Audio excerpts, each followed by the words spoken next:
Assalamualaikum warahmatullahi wabarakatuh. Alhamdulillahirrahmanirrahim, kita masih bisa diberi kesempatan untuk bersama-sama mempelajari mata kuliah kalkulus integral. Baik, teman-teman sekalian, pada kesempatan kali ini kita akan mempelajari anti turunan atau integral tak tentu. Nah, pada mata kuliah kalkulus di semester sebelumnya, kita telah mempelajari mengenai kalkulus diferensial atau kalkulus turunan. Saat kita kembali ke kehidupan kita, pasti kita akan menemukan setiap inverse dari segala sesuatu. Contoh, penjumlahan inverse-nya pengurangan, perkalian inverse-nya pembagian. Kemudian di sini kemarin kita sudah mempelajari mengenai derivatif atau turunan, maka untuk kebalikannya atau inverse dari derivatif adalah anti turunan yang akan kita pelajari bersama-sama pada mata kuliah ini.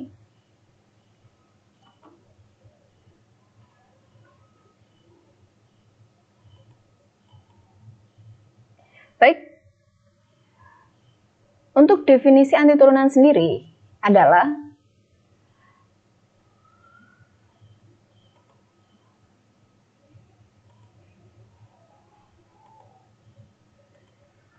F adalah suatu anti turunan dari F, bedakan antara F besar dan F kecil ya. Pada selang I, jika DF apa ini turunan dari F sama dengan F kecil pada selang yang ditentukan. Atau bisa kita katakan bahwa jika F aksen X sama dengan F kecil X untuk semua X dalam I, maka Fx adalah anti turunan dari Fx kecil ini. Baik, kita akan masuk ke contoh yang pertama. Kita diminta mencari suatu anti turunan dari fungsi yang ditentukan ini, yaitu fungsi Fx sama dengan 4x pangkat 3 pada selang negatif tak hingga sampai tak hingga. Untuk solusinya, akan dicari suatu fungsi f besar yang memenuhi f besar aksen x sama dengan 4x pangkat 3 untuk semua bilangan real. Mudah didapat. Nah, dulu pada saat kita mempelajari mengenai kalkulus diferensial, kita telah akan dengan mudah tahu bahwa turunan dari x pangkat 4 adalah 4x pangkat 3. Bagi teman-teman yang sudah sedikit lupa, silahkan dibuka kembali catatannya. Perhatikan bahwa jika saya memiliki fx sama dengan x pangkat 4 ditambah 6, turunannya apa? Berarti kan turunan dari x pangkat 4, berarti 4x pangkat 3 ditambahkan dengan 6. Turunan dari suatu konstanta itu adalah 0. Maka x pangkat 4 ditambah 6 juga memenuhi f aksen x-nya sama dengan 4x pangkat 3. Selanjutnya, fx sama dengan x pangkat 4 dikurangi 4 juga memenuhi. Maka kita akan dengan mudah menemukan contoh-contoh lain, menemukan fx sama dengan x pangkat 4 ditambah konstanta yang lainnya yang juga memenuhi f aksen x-nya sama dengan 4x pangkat 3. Maka dari itu, x pangkat 4 ditambah c dengan c adalah sebarang konstanta adalah anti turunan dari fx sama dengan 4x pangkat 3. Atau kalau misalkan kita akan memakai istilah integral, maka integral dari 4x pangkat 3 adalah si dia. Selanjutnya kita akan mempelajari notasi anti turunan. Notasi anti turunan dapat ditulis sebagai A indeks X. Nah, AX yang banyak digunakan oleh beberapa matematikawan. Seperti digunakan pada buku Purcell yang menjadi acuan pokok perkuliahan kita, notasi yang dulu dipakai juga seperti itu. Namun, seiring berjalannya waktu, terdapat notasi antiturunan yang ternyata lebih populer, yaitu notasi Leibniz. Yang notasi apakah notasi Leibniz itu? Notasi ini adalah notasi integral seperti yang kita ketahui pada umumnya. Simbolnya adalah ini ya, kayak apa? Kayak cacing, kemudian ada fungsinya di tengah-tengah, kemudian nanti ada dx-nya berapa. Oke, selanjutnya contoh. Nah, ini adalah berbagai macam cara penulisan dari antiturunan. Kita bisa menuliskan dengan cara yang A, it's okay, pakai AX, atau kita pakai integral, pakai notasi Leibniz juga boleh. Namun, untuk ke depan kita akan memakai notasi Leibniz ya. Baik, selanjutnya kita akan membahas pula beberapa teorema yang berkaitan dengan integral tak tentu. Di sini kita akan mempelajari 4 buah teorema ya. Ada teorema A sampai teorema D. Apa saja mereka? Baik, langsung saja untuk teorema yang pertama. Teorema A, aturan pangkat. Jika R adalah sebarang bilangan rasional kecuali negatif 1, maka apa yang terjadi? Integral dari X pangkat R dx sama dengan X pangkatnya ditambahkan 1 dibagi dengan R ditambah 1 ditambah C. Jadi, untuk perbedaan antara integral dan turunan, kalau misalkan integral, pangkatnya kita tambahkan dulu. Baru kita jadikan dia sebagai pembaginya. Itu bedanya bila integral. Selanjutnya kita akan masuk ke contohnya. Saya punya di sini integral X pangkat 4/3 dx. Nah, kita akan memakai teorema yang A ini. Kita langsung pakai aja. Nah, ini ada X pangkat 4/3 dx, maka di sini R-nya adalah 4/3. Kita pakai teorema yang A, tinggal 4/3 ditambahkan 1. Kemudian setelah ditambahkan, kita jadikan dia sebagai pembaginya. Maka dengan mudah kita bisa menjumlahkan 4/3 ditambahkan 1, hasilnya 7/3. Nah, ini kok jadi begini tuh gimana? Ingat, dia adalah pembagian bersusun atau pecahan bersusun. Saat kita memiliki A/B dibagi dengan C/D, maka untuk pecahan yang atas tetap A/B, kemudian dikalikan pecahan yang bawah dibalik menjadi D/C. Sama halnya dengan ini, dia akan dibagi 7/3. Dia menjadi notasinya perkalian. 7/3 yang tadinya sebagai pembagi, kita jadikan dia sebagai pengali dan dibalik. Tadinya 7/3 menjadi 3/7. Pangkat 7/3 ditambah C. Selesai. Kemudian kita akan langsung masuk ke teorema B. Teorema antiturunan trigonometri. Nah, di sini saya akan membawa 2 teorema pokok ya. Jadi sebenarnya kan selain integral sinus dan kosinus, atau selain antiturunan sinus dan kosinus, masih ada beberapa antiturunan dari fungsi trigonometri yang lain. Namun untuk di teorema ini kita akan membahas yang pokok aja. Jadi kalau dulu kita membahas turunan sin adalah cos ya. Nah, maka untuk antiturunannya, antiturunan atau integral sin adalah negatif cos. Kalau integral dari cos adalah sin.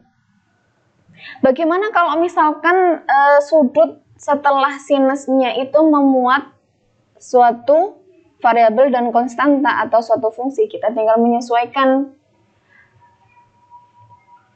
turunan dari sudutnya. Turunan AX plus B berarti kan A ya.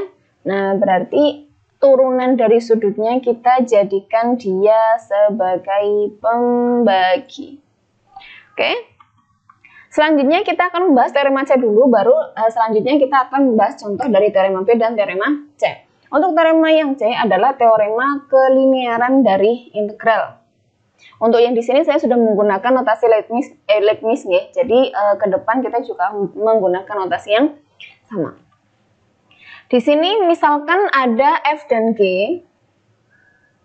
Nah, misalkan ada F dan G memiliki antiturunan. Kemudian K adalah sebagai suatu konstanta. Maka integral dari K kali suatu fungsi sama saja, integralkanlah fungsinya baru dikalikan K. Untuk yang kedua, integral dari penjumlahan fungsi sama saja, integralkan masing-masing kemudian dijumlahkan. Begitu pula yang pengurangan, integral dari pengurangan fungsi, integralkan dulu, hasilnya baru dikurangkan. Oke, kita langsung masuk ke contoh teorema B dan teorema C.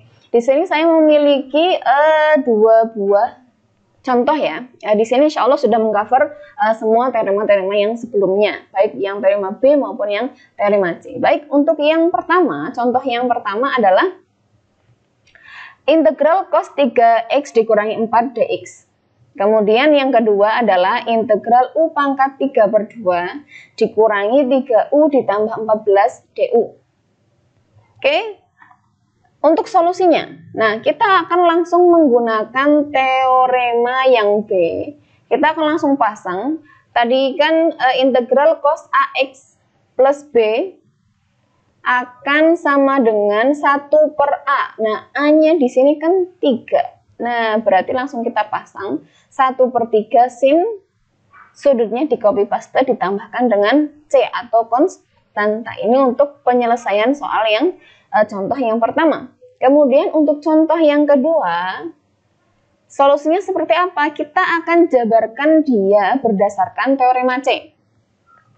Berarti ini kan ada ada 3 buah suku ya. Yang pertama dikurangi, yang kedua dijumlahkan. Maka cara mengerjakannya secara manual itu kan kita integralkan saja masing-masing ruasnya. Setelah diintegralkan, kemudian baru nanti dioperasikan. Berarti integral suku yang pertama dikurangi integral suku yang kedua ditambah integral suku yang ketiga. Nah, selanjutnya karena suku yang kedua dia ada konstanta, keluarkan konstantanya. Begitu pula suku yang ketiga. Nah, kita akan langsung pakai teorema yang A, yang pertama yang pakai aturan pangkat, ketemulah 2/5 U pangkat 5/2 dikurangi 3/2 U kuadrat ditambah 14U ditambah C. Oke, kita akan masuk ke teorema yang terakhir, yaitu teorema yang D. Teorema yang D di sini adalah aturan pangkat yang diperumum. Seperti apa aturan pangkat yang diperumum itu? Misalkan saya punya suatu fungsi G misal. Fungsi ini dapat didiferensialkan dan R adalah suatu bilangan rasional yang bukan negatif 1. Maka yang namanya teorema aturan pangkat yang diperumum berbunyi integral dari suatu fungsi yang dipangkatkan dengan R kemudian dikalikan dengan turunan fungsinya, maka akan sama dengan fungsinya pangkat R plus 1 dibagi dengan R plus 1. Mungkin jika masih ada teman-teman yang susah membayangkan, kita akan langsung masuk ke contohnya. Contoh teorema yang D, carilah integral dari X pangkat 4 ditambah 3X pangkat 30 dikalikan 4X pangkat 3 plus 3 dx. Nah, kalau dilihat secara sekilas ini mungkin akan terlihat sedikit membingungkan. Ini kok seperti ini, tapi kita bisa menggunakan teorema sebelumnya untuk menyelesaikan soal ini. Nah, solusinya kita andaikan dulu. Andaikan untuk fungsi yang pertama, yang fungsi di dalam kurung yang pertama yang kemudian dipangkatkan, kita adalah andaikan dia Gx. Nah, ternyata kebetulan fungsi yang kedua adalah turunan dari Gx-nya, ya kan? Nah, sama kan? Sehingga kita akan bisa menggunakan teorema D untuk menyelesaikan soal ini. Teorema D kan berbunyi integral Gx pangkat R dikalikan turunan Gx-nya, maka tinggal pangkatnya dijumlahkan dibagi pangkat ditambah 1. Nah, selesai.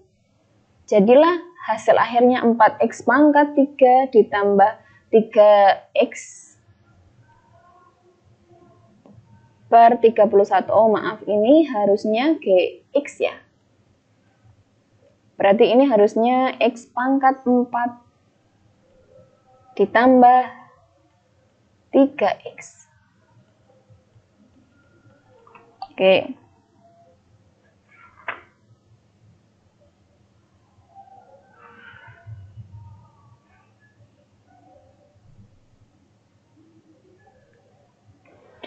Silakan nanti teman-teman bisa ini ya, disesuaikan. Ini silakan sudah saya ralat sekalian.